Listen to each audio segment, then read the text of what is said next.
माननीय अपनी बात करने से रोकना क्यों चाहते हैं? माननीय संसदीय कार्य मंत्री, इतना महत्वपूर्ण विषय है फिर रोकना क्यों चाहते हैं? माननीय संसदीय कार्य मंत्री। अध्यक्ष महोदय, मैं सबसे पहले सरकार की तरफ से आसन का और इस सदन के सभी दलों के माननीय नेताओं के प्रति सरकार की तरफ से हम आभार प्रकट करते हैं कि मुख्यमंत्री जी के नेतृत्व में सभी दलों के समर्थन से बिहार सरकार ने एक ऐसी ऐतिहासिक उपलब्धि हासिल की है जिसकी पूरे देश में कोई मिसाल नहीं है। महोदय, सभी लोग अवगत हैं कि आज इस सदन के गठन के पूरे 111 वर्ष हो गए और इस दरमियान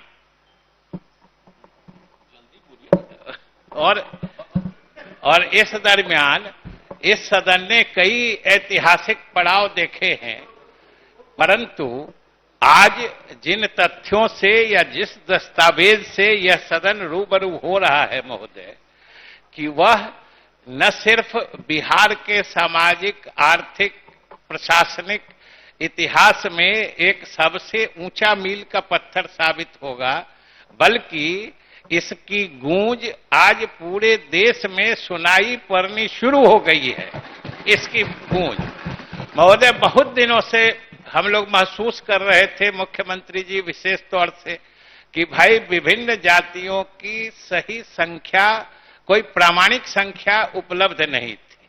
न अलग अलग जातियों में गरीबों की क्या संख्या है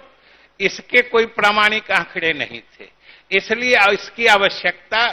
बहुत दिनों से महसूस की जा रही थी और हम लोगों के पास सिर्फ एक 1931 की जनगणना के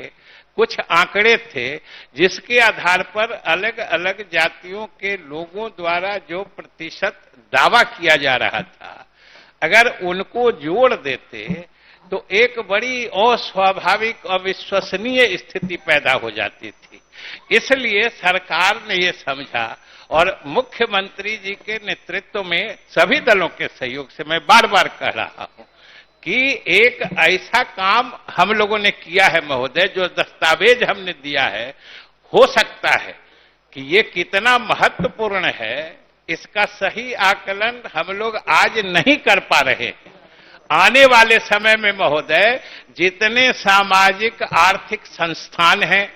जहां कहीं अध्ययन होता है, जितने विशेषज्ञ हैं, उन सब लोगों के लिए ये जो दस्तावेज आज हम लोग सरकार की तरफ से मेज पे रखे हैं और सभी लोगों के बीच हमने वितरित किया है, ये आने वाले दशकों तक, पीढ़ियों तक ये एक संदर्भ दस्तावेज हो जाएगा, रेफरेंस डॉक्यूमेंट हो जाएगा महोदय। इसलिए हम सरकार की तरफ से सभी माननीय सदस्यों को आश्वस्त करते हैं कि आपके सहयोग से सरकार ने ये बड़ी ही ऐतिहासिक उपलब्धि हासिल की है महोदय। ये इसमें कोई दो राय नहीं है कि ये मुख्यमंत्री जी की मौलिक सोच थी, लेकिन आप सबों का सहयोग रहा है, सरकार मानती है इस बात को। दूसरे, जो भी आंकड़े हमने एकत्रित किए हैं वे सभी महोदय स्वैच्छिक हैं, स्वघोषणा के आधार पर जो नागरिकों ने अपने बारे में, अपने परिवार के बारे में जो सूचनाएं, जो आंकड़े दिए हैं, वही हमने इसमें शामिल किया है और उसी को हम प्रस्तुत कर रहे हैं महोदय। जहां तक जातियों की बात है, जातियों की संख्या इसमें लगभग 215 है। सामान्य श्रेणी के 7 जातियां हैं, पिछड़ी वर्ग के 30 जातियां हैं, अति पिछड़े वर्ग के 112 जातियां हैं, जो अनुसूचित जाति है उसकी 22 जातियां हैं, अनुसूचित जनजाति की 32 जातियां हैं और कुछ ऐसी जातियों का भी उल्लेख आया है जो कहीं सूचीबद्ध नहीं है, वैसे 12। कुल मिलाके महोदय 215 जातियां हैं और कहीं कहीं से जब आवाज आती है कि इनकी संख्या घटा दी गई, बढ़ा दी गई या किन्हीं को कोई दिक्कत होती है, तो महोदय किसी जाति के संख्या या उसके प्रतिशत में कोई बढ़ना या घटना, ये किसी जाति विशेष की उपलब्धि या उसकी असफलता का द्योतक नहीं होता है। इसके कई कारण होते हैं महोदय। और मैं अब आंकड़ों की प्रामाणिकता के बारे में सिर्फ 2 बात कहना चाहता हूं। एक तो हम लोग जब आंकड़ा संकलित कर रहे थे महोदय, उसी समय कि हमारे आंकड़े शुद्ध रहें, सटीक रहें, इसलिए इसमें से 5% जो गणना की इकाइयां हैं, जैसे वार्ड है, पंचायत है, उनका हम लोगों ने जो क्रम रहित नमूना कहते हैं, रैंडम सैंपलिंग करते हैं, उसको निकाल के फिर दूसरे अधिकारियों से उसको हम लोगों ने फिर सत्यापित कराया है और उसमें त्रुटि नगण्य पाई गई है। और महोदय मैं सिर्फ एक उदाहरण जरूर देना चाहता हूं कि आप देखिएगा, सभी आंकड़े आपके पास पहुंच चुके हैं कि हम लोगों की गणना में बिहार में गरीबों की संख्या 34.1% आई है। और आप सब ने देखा होगा कि अभी कुछ ही दिन पहले भारत सरकार के नीति आयोग ने एक, जिसको बहुआयामी गरीबी सूचकांक कहते हैं, मल्टी डायमेंशनल पॉवर्टी इंडेक्स, उसमें बिहार में गरीबी को उन लोगों ने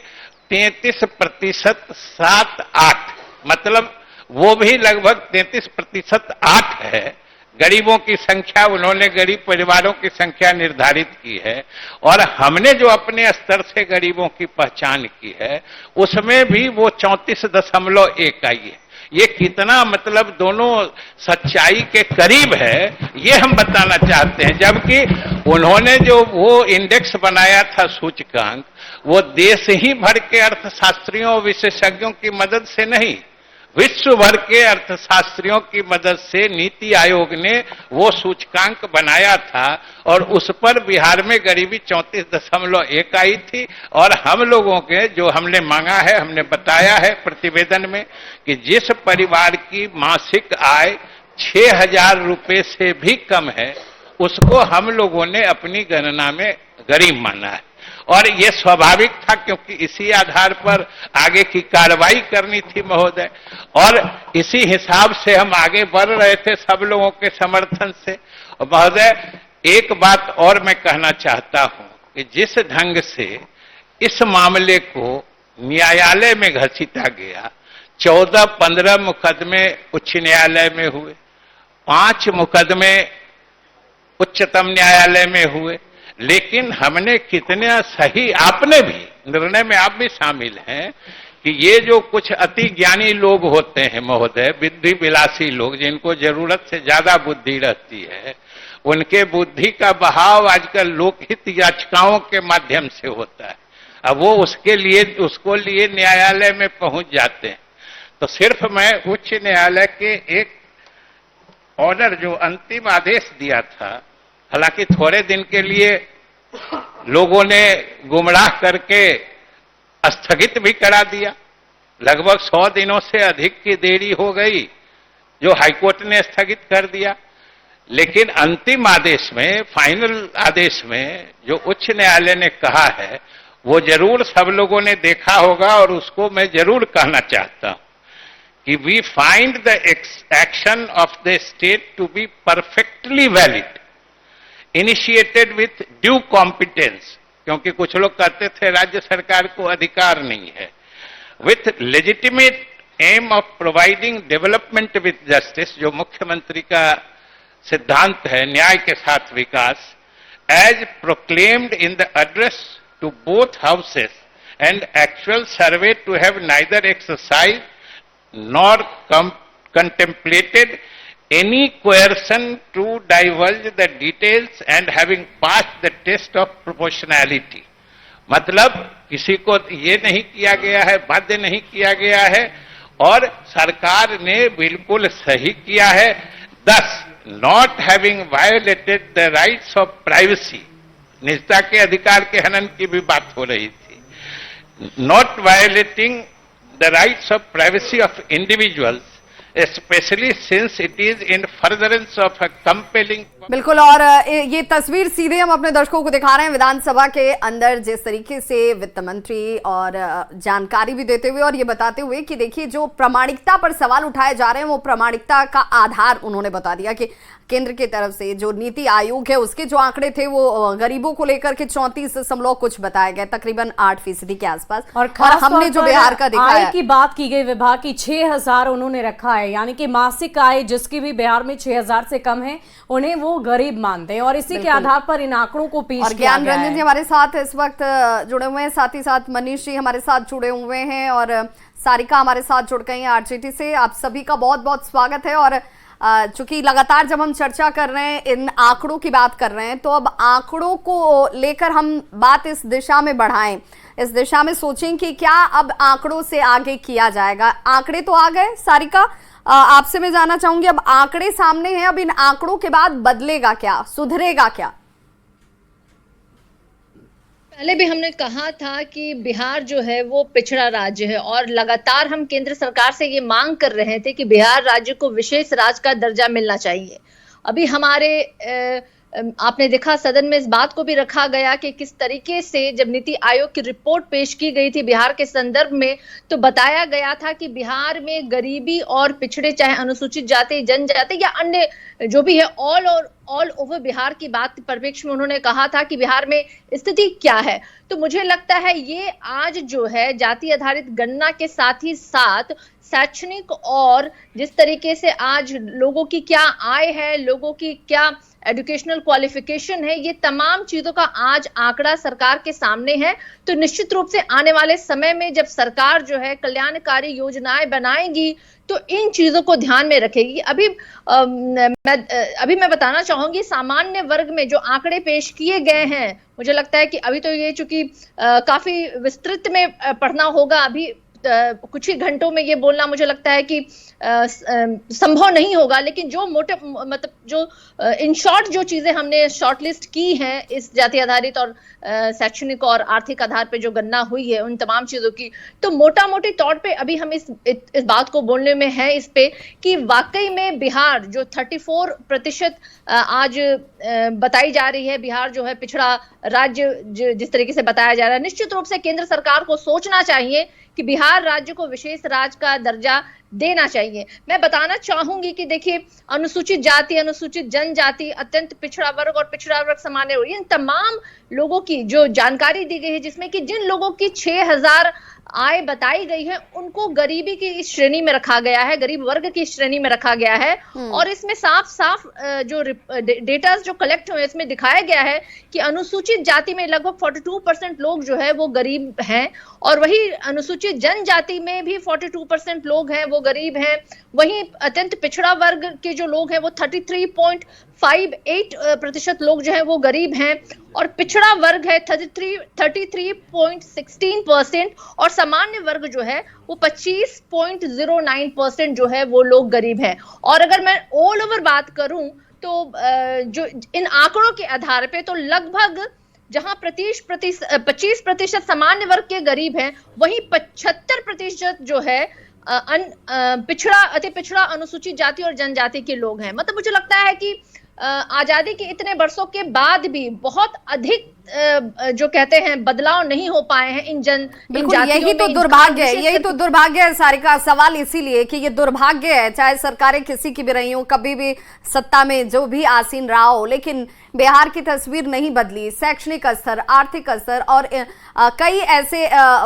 दबाव और तनाव की बात कही जा रही है कि इस बीच सरकारों के सामने भी आते रहे, लेकिन बदलाव क्यों नहीं हुआ। हमारे साथ नवल जी भी जुड़ चुके हैं। नवल जी, आपका भी बहुत स्वागत। और सवाल ज्ञान रंजन जी मैं आपसे पहले लेना चाहूंगी, क्योंकि बार बार ये कहा जाता है कि भाई हम तो योजनाओं को लेकर आ रहे हैं, इस रिपोर्ट के पीछे का आधार भी यही रहा कि हम तब्दीली लाने वाले हैं, लेकिन अब तक क्यों तब्दीली नहीं हो पाई, उसकी दो बड़ी वजह आप बता पाएंगे?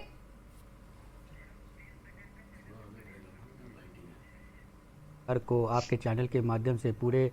सभी की तरफ से ये बधाई देना चाहता हूँ कि जो 1931 के बाद एक जो नील का पत्थर ये साबित हुआ, एक डेटा आया जिस डेटा पे बैठ के हम एक्चुअली में एक रेफरेंस डेटा के रूप में हम डिस्कस कर सके, और ये जो योजना की बात हो रही है और जो कंपैरिजन की सवाल आप पूछ रही है उस पर हम आगे बढ़ सके। तो मैं बहुत धन्यवाद देता हूँ सूबे के मुख्यमंत्री और उनके साथ जिस तमाम दल के लोग, सभी दलों का एक सहयोग था। ये भारतीय जनता पार्टी हो, चाहे राजद हो, चाहे कांग्रेस हमारी पार्टी हो, ये सारे छोटे मोटे पार्टियां मिलकर ने इससे एक जो दिया। लेकिन ठीक है, इस बड़े काम में एक छोटे मोटे स्पीड ब्रेकर आए, लेकिन जब मकसद बड़ा होता है तो छोटी चीजों को इग्नोर करके चले जाते हैं। रंजन जी, आपको रोकना चाहूंगी मैं। सबसे पहले ये तमाम जो इस वक्त गेस्ट हमारे सामने हैं, सभी अपनी अपनी प्रतिक्रिया दें, क्योंकि ये जो रिपोर्ट सामने आई है इसको लेकर भी पहले से बहुत सारे सवाल खड़े किए जा रहे थे। आप सभी अपनी अपनी प्रतिक्रिया दें कि इस जातीय गणना की सामाजिक रिपोर्ट पर आपकी क्या प्रतिक्रिया है। सबसे पहले नवल किशोर चौधरी जी, मैं आपसे पूछना चाहूंगी। मैं पहले भी आपको प्रतिक्रिया दे पाया हूं और आपने सुना ही होगा। देखिए, जो तथ्य मोटे तौर से पहले से प्राप्त हैं, उपलब्ध हैं, उन्हीं तथ्यों को एक सेंसस के आंकड़ों का तथ्यात्मक आधार मिला है। ऐसा नहीं है कि बिहार सरकार को यह मालूम नहीं है कि बिहार में गरीबी है, ऐसा नहीं है कि बिहार सरकार को मालूम नहीं है कि यहाँ बेरोजगारी नहीं है, ऐसा नहीं है कि उनको मालूम नहीं है कि शिक्षा हर स्तर पर ध्वस्त है, उनको मालूम नहीं है खेल सर्विसेज में अभी भी बहुत काम करना है। उनको मालूम है क्योंकि उन्होंने कमीशन बनाया था, माननीय मुख्यमंत्री नीतीश कुमार जी ने डी बंदोपाध्याय की अध्यक्षता में, लैंड रिफॉर्म्स कमीशन। क्या हुआ उनको नहीं मालूम है कि अगर लैंड रिफॉर्म्स लागू होगा तो गरीबों की सामाजिक भी मैं अंडरलाइन कर रहा हूं और आर्थिक स्थिति में सुधार होगा। नहीं मालूम है मुख्यमंत्री को, बिल्कुल, फिर क्यों नहीं लागू किया? नवल जी, कुछ नया नहीं आया है, सब कुछ मालूम है। बस ये कह लीजिए, जैसा आप कह रहे हैं कि सिर्फ उसे एक सूचीबद्ध किया गया, उसे एक प्रमाणिक दस्तावेज बना दिया गया, लेकिन सच्चाई तो सबको मालूम थी। कुछ नया नहीं किया गया, लेकिन बदला क्यों नहीं, ये सवाल बड़ा है। मनीष जी भी हमारे साथ जुड़े हुए। मनीष जी, आपसे भी मैं जानना चाहूंगी, सब कुछ मालूम था जैसा नवल जी कह रहे हैं, कुछ नया नहीं हुआ, लेकिन अब जब मालूम हो गया है तो क्या कुछ नया होगा? कि मोटे तौर से शब्दों को अपने मन से तोड़िए मरोड़िए नहीं। मैं प्रोफेसर हूं, मेरे मुंह से अपनी बात मत कर रही। तथ्यात्मक आधार मिला है, आशा की जानी चाहिए कि सरकार उसका उपयोग करके बढ़े, लेकिन कहां बढ़े ये इंपॉर्टेंट है। एसेट डिस्ट्रीब्यूशन का सीधा संबंध लैंड से है,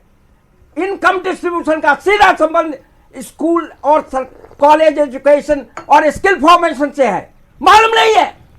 कि ये गरीब लोग हैं, ये वही सामाजिक मालूम सब कुछ है, फिर भी क्यों नहीं बदला, ये बड़ा सवाल है। मनीष जी, मैं आपके पास लौटूंगी, एक छोटा सा अंतराल ले रहे हैं, फिर वापस लौटेंगे, आपसे ही इस सवाल का जवाब लूंगी कि सब कुछ मालूम था फिर भी होने दिया गया, ये तो ज्यादा दुर्भाग्यपूर्ण है। एक छोटा सा अंतराल।